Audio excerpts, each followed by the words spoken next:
પોરબંદરના છાયા વિસ્તારમાં આવેલી અંદાજે 35 વર્ષ જૂની પાણીની ટાંકી હાલ ભારે જર્જરિત અને બિસ્માર હાલતમાં ફેરવાઈ ગઈ છે।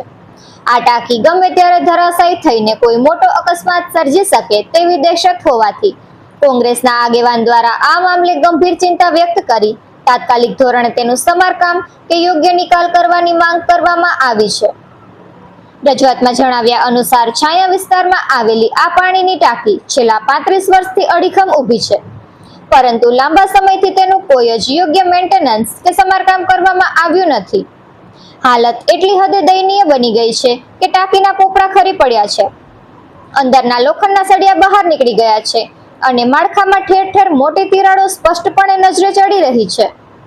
આ જર્જરિત ટાંકીની બરાબર આસપાસ મોટી સંખ્યામાં લોકોના રહેણાંક મકાનો આવેલા છે અને ત્યાંથી સતત ધમધમતો જાહેર રસ્તો પણ પસાર થાય છે।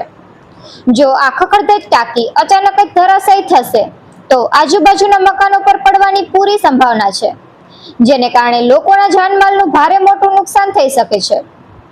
કોગી આગેવાનોએ શાસક પક્ષ અને મહાનગરપાલિકા તંત્ર પર આકરા પ્રહારો કરતા જણાવ્યું હતું કે શાસકો દ્વારા માત્ર વિકાસની મોટી મોટી વાતો જ કરવામાં આવે છે, પરંતુ લોકોના જીવ જોખમમાં મૂકતા આવા તાકીદના અને ગંભીર પ્રશ્નો તરફ તંત્ર દ્વારા સદંતર આંખ આડા કાન કરવામાં આવી રહ્યા છે।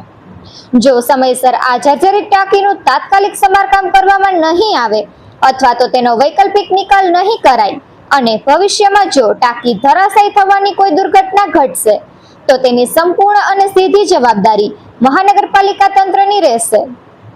લોકોના જીવના જોખમે ઉભેલી આ ટાંકી મામલે હવે મહાનગરપાલિકાનું તંત્ર ક્યારે જાગશે અને શું પગલાં લે છે તે જોવું રહ્યું। નિપુલ પોપટ, પોરબંદર ટાઈમ્સ। છાયા વિસ્તારની અંદર આવેલું જે પાણીનો ટાંકો છે, એમ માનો ને કે 35 વર્ષ આસપાસ હશે, તો આ 35 વર્ષની અંદર કોઈ જાતનું સમારકામ કર્યું નથી ને જો કર્યું હશે તો ચોપડે કદાચ કર્યું હશે। આ ભારતીય જનતા પાર્ટીની સરકાર જે વિકાસની વાતો કરે છે, આ 35 વર્ષ જે ખંડેર હાલતમાં જે પડ્યું છે, કદાચ જો આ કોઈ જનતાની ઉપર પડશે, આજુબાજુના એરિયા મકાનમાં પડશે તો આના જવાબદાર કોણ? આ મહાનગરપાલિકા 1 વર્ષ ઉપર બની ગઈ છે અને આ ભારતીય જનતા પાર્ટીની સરકાર જે 52 સીટો આ પોરબંદરની જનતાએ એને આપી છે, તો આ 52 સીટો જે બોલવાવાળા આખી ભાજપને કોઈ વિરોધ કરવાવાળું નથી જો આમાં કંઈ પણ સમારકામ કરે તો, પણ છતાં એ વિકાસની વાતો કરે છે અને ખરેખર એ વિકાસ કરવો હોય તો આનું તાત્કાલિક સમારકામ કરવું જોઈએ, નહીતર પછી જો આની ઉપર પડશે તો આ માત્ર ને માત્ર આ જવાબદાર મહાનગરપાલિકા રહેશે।